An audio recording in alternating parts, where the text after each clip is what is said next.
So now you know the war never ended. It just changed form. The American Revolution wasn't a one time event, it was an opening move in a centuries long battle over who controls the money and, by extension, who controls you. But what if I told you that while most of us were distracted, arguing about left versus right, red versus blue, $21 trillion vanished from the US government? And what if I told you it wasn't lost? It was stolen. In episode 2, we're going to follow the money.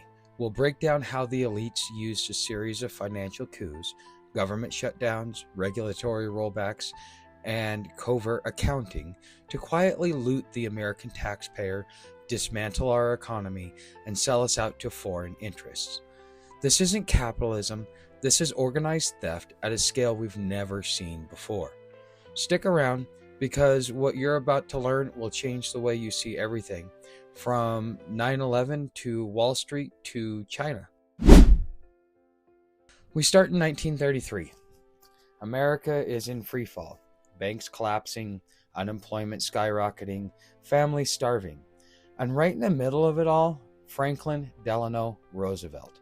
FDR is often remembered as the hero who saved the country with the New Deal.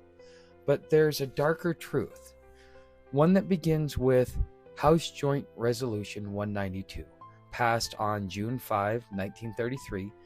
The single act stripped American citizens of the right to demand payment in gold. It effectively ended the gold standard. FDR made it illegal for private citizens to own gold coins, bullion, or certificates. All gold was to be turned over to the Federal Reserve at $20.67 per ounce. But here's the kicker. After confiscating the gold, the U.S. government revalued it to $35 per ounce, selling it to England at a profit. This is not economic policy, that's arbitrage. The kind of rigged game only governments and bankers can pull off. Lee Brobst, a researcher from the old monetary reform movement, was among the first to blow the whistle on this play. He suggested that FDR's gold move wasn't about recovery. It was a joint venture with foreign bankers, designed to pump liquidity into their collapsing markets at America's expense. Meanwhile, what did the American people get? Legal tender, paper money, backed by nothing but the promise of a government already in bed with Wall Street. Catherine Austin Fitts, former Assistant Secretary of Housing and expert on covert finance, would later describe this moment as the start of the financial coup d'etat. The gold seizure wasn't just economic, it was symbolic. It taught Americans to trade freedom for security, value for illusion.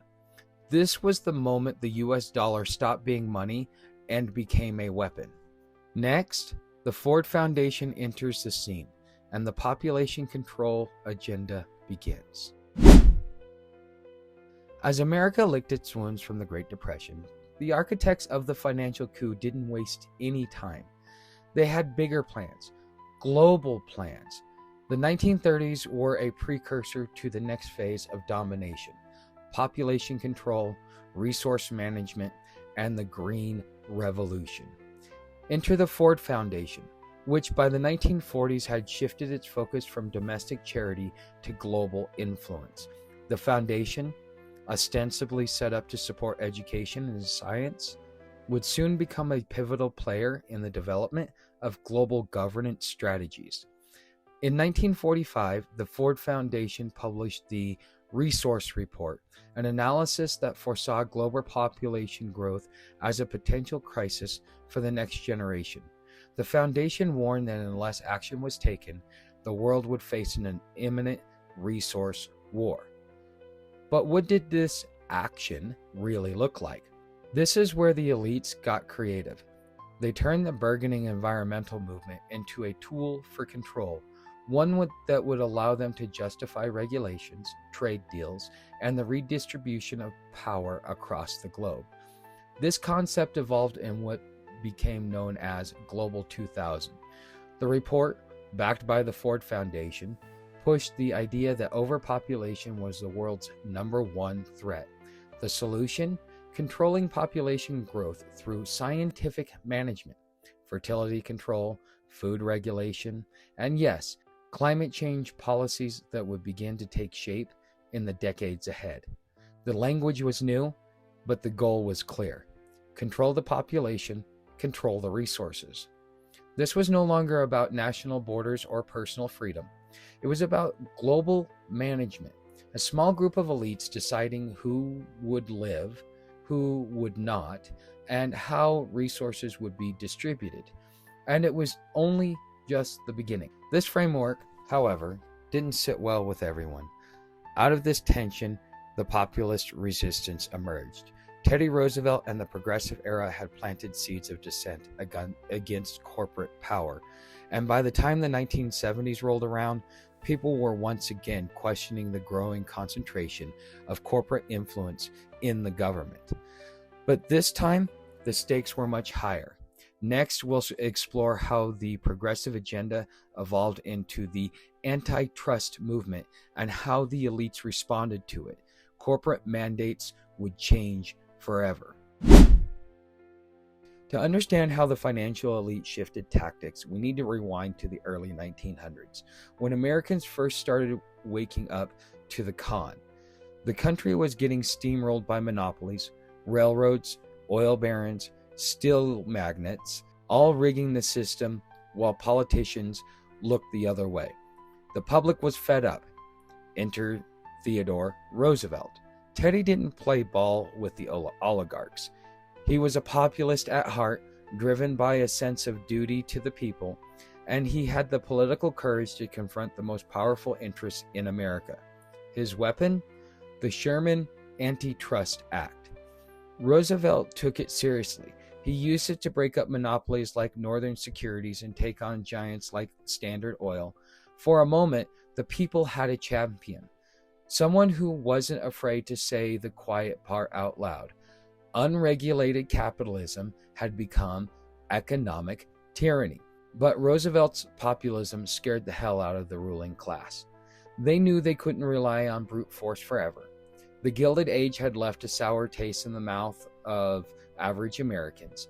So the elite adapted. If direct monopoly wouldn't fly anymore, they'd need a workaround, a new mandate for corporations. That shift began quietly, in legal battles and corporate charters. Gradually, the dominant philosophy of the boardroom transformed. Corporations were no longer just institutions for profit. They became vessels for influence, social engineering, international coordination. And then came the sleeper hit, corporate personhood. Thanks to a series of court cases, including the infamous Santa Clara County versus Southern Pacific Railroad in 1886, corporations were granted the same constitutional rights as people. Let that sink in. A legal fiction created to limit liability was now being given freedom of speech, due process, and political power. This wasn't just about tax breaks or profit margins anymore. This was the beginning of the corporate state, a hybrid system where power wasn't welded through governments alone, but through multinational entities shielded from public accountability. The robber barons didn't disappear, they just went legit. By the mid-20th century, these elite networks had the legal tools, the corporate structures, and the institutional clout to begin shaping policy, not just in the US, but worldwide. Coming up, how FDR's New Deal was only the beginning of a long-term game plan, and how the legal architecture of wartime control never really went away. While most Americans believe the 16th Amendment gave the government the power to collect income tax, the truth is far murkier and much more dangerous. The real legal backbone of federal taxation doesn't come from a constitutional amendment. It comes from the War Powers Law, specifically the Trading with the Enemies Act of 1917, originally passed during World War I. This act gave the president sweeping authority to regulate economic transactions during times of war. But here's the twist. In 1940, just before America entered World War II, the act was amended and its reach expanded. For the first time, the definition of enemy now included U.S. citizens.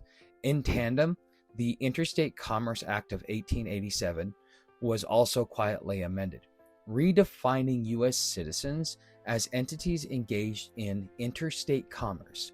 This legal sleight of hand created a regulatory pathway to tax, surveil, and punish American citizens as if they were commercial entities. Suddenly, you weren't a person, you were a subject of regulation. This legal foundation didn't justify taxes, it also enabled mass internment. The same framework that taxed your income was used to put Japanese Americans in camps during World War II. The U.S. government claimed it had the power to detain its own citizens based on wartime necessity. The justification?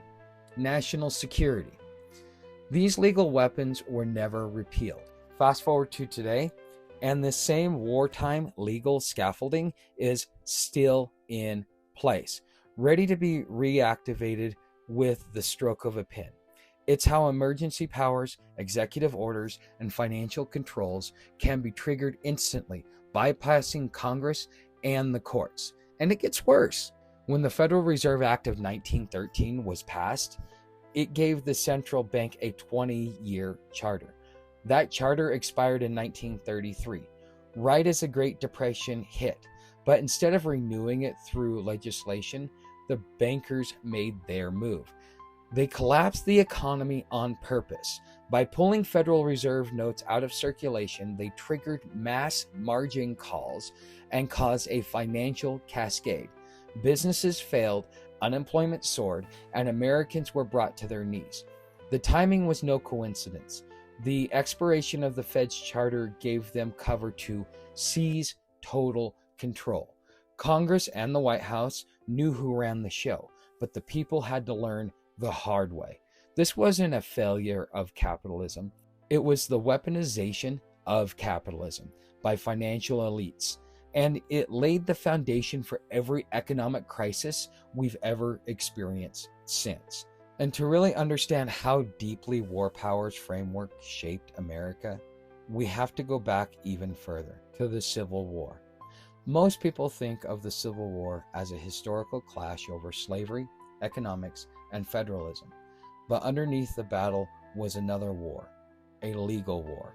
During the conflict, Congress declared war on the rebels, not just militarily, but legally. By classifying Confederate forces as rebels, they were criminalized. If you harmed a Union soldier, it wasn't just an act of war, it was a hanging offense.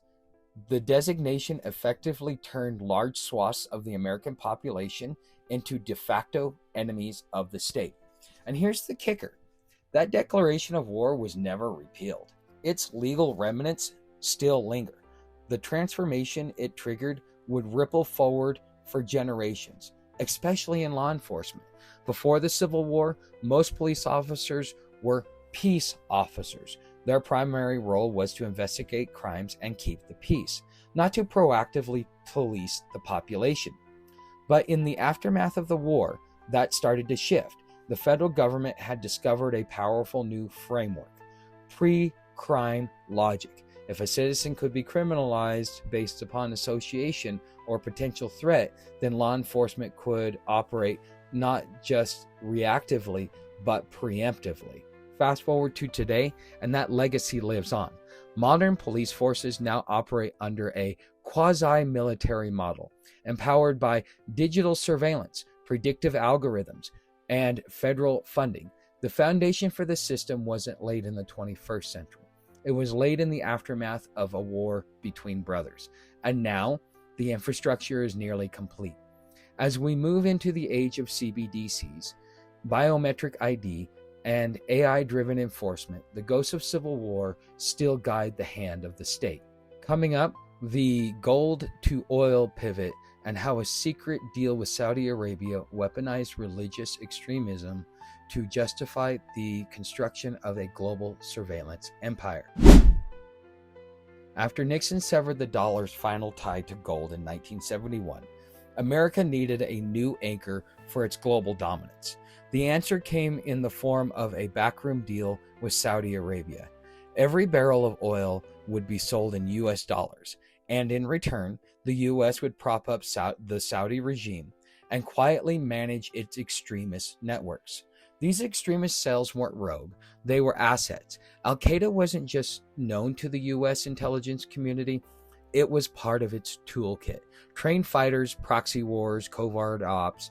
This was diplomacy by other means. But the real pivot came on September 11th, 2001. 9/11 didn't just collapse buildings. It collapsed the last constitutional barriers against total surveillance. Within weeks, Congress passed the Patriot Act, giving federal agencies sweeping authority to detain citizens, spy on communications, seize assets, and label dissidents as national security threats. This wasn't the first time the government had wielded that kind of power. Back in the 1970s, the Church Committee uncovered a chilling reality. U.S. intelligence agencies were spying on journalists, infiltrating activist groups, blackmailing political enemies, and even carrying out domestic assassinations. Programs like COINTELPRO and MK Ultra revealed the full rot of unchecked surveillance and psychological warfare. The committee shut it down, or so we thought. What 9/11 did was reignite all of it, under a new name, with new tech and bipartisan support. And that's where the modern soft civil war begins. Both parties quickly learned how to weaponize the tools of national security against their enemies. Intelligence agencies became political cudgels, journalists became targets, protesters became domestic extremists, and all of us were thrown into a digital panopticon, where your phone, your money, your car, even your smart fridge could now be used to monitor or punish you. But the question is, why did the elite decide to go this far? Why abandon the illusion of freedom and start hollowing out the American core? According to Catherine Austin Fitts, the answer starts with the 1995 government shutdown. That's when the elite lost faith in America's ability to self-govern. It wasn't about gridlock, it was about liquidity. The U.S. had racked up too much debt, the welfare state had become unsustainable, and the global financial class realized that the American consumer was no longer a good investment. So between 1997 and 1999, they began quietly moving money offshore, privatizing key infrastructure, and engineering capital flight out of this country.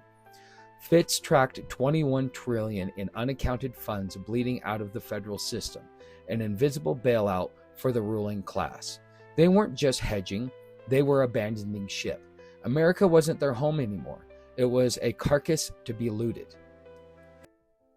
Next up, CBDCs and the final digital cage.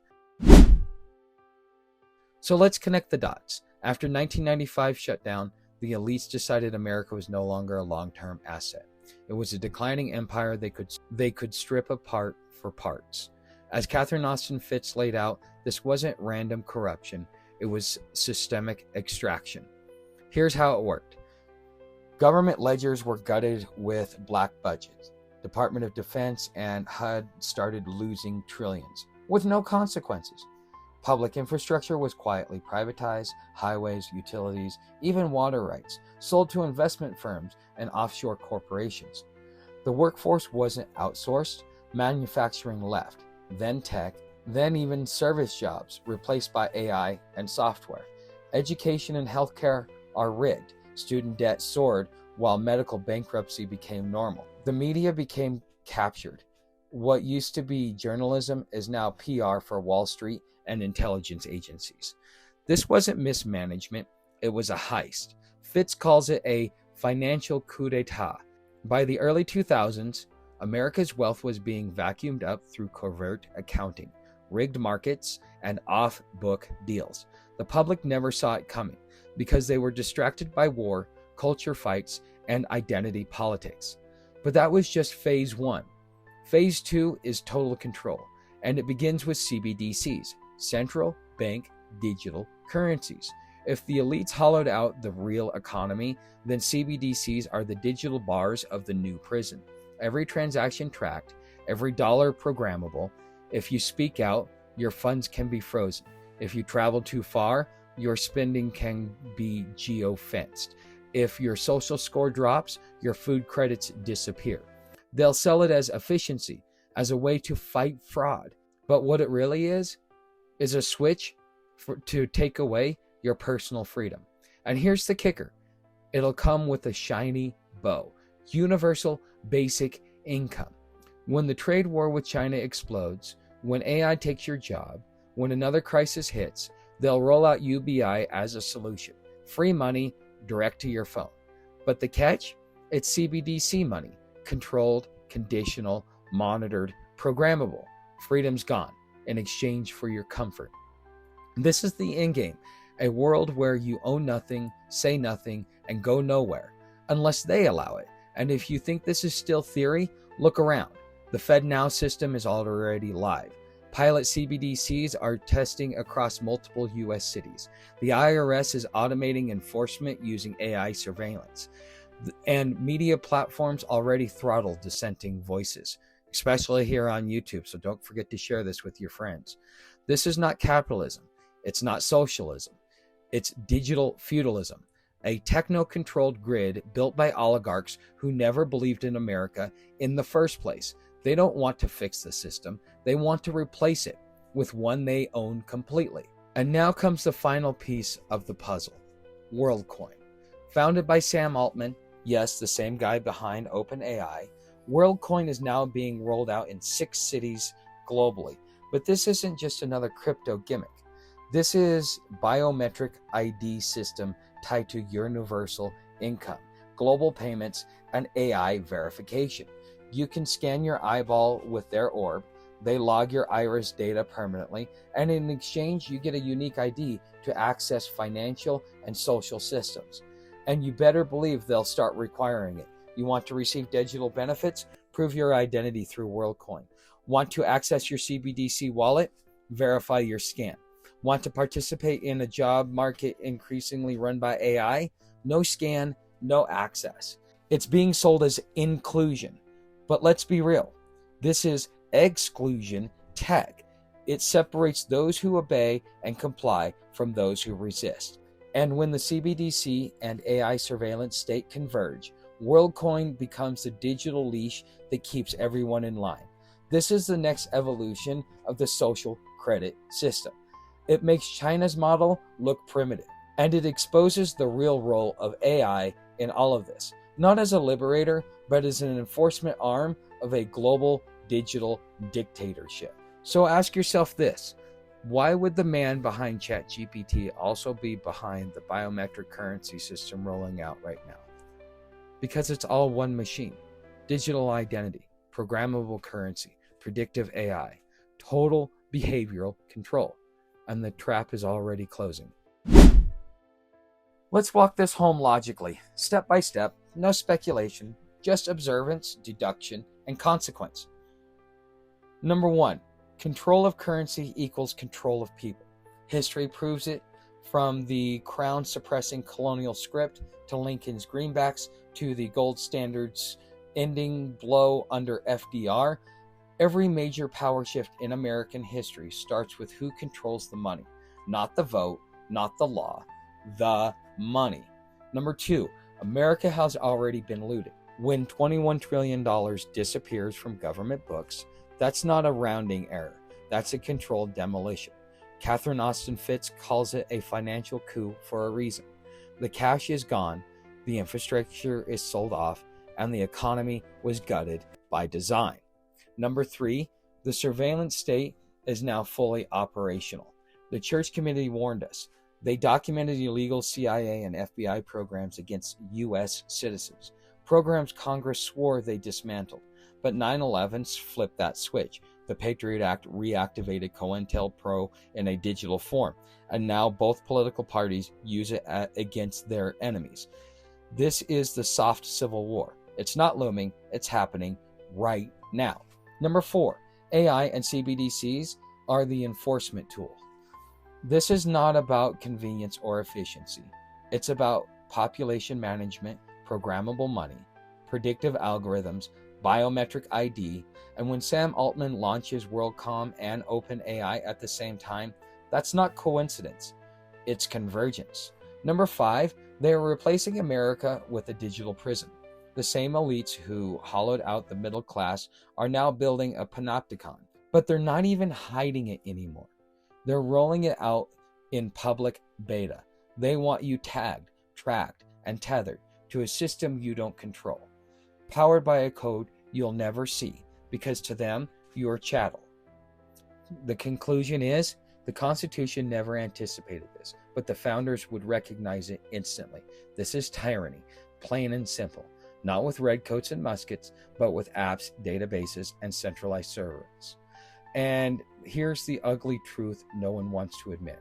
Privacy is now behind a paywall. You want to speak freely, organize securely, stay off the digital leash. It takes tools, resources, infrastructure. None of that is free anymore. That's why I launched Patreon. This isn't just about supporting my channel. It's about building a digital resistance network. Real history, real news, real solutions, away from the algorithm, behind the firewall. Because if we don't build it, we're going to wake up on a digital plantation where your identity, your money, and your freedom are all leased from the same system that's collapsing your country. Join the resistance, support my work. Patreon link is below. We're either the last generation of free Americans or the first generation of digital slaves. The choice is yours.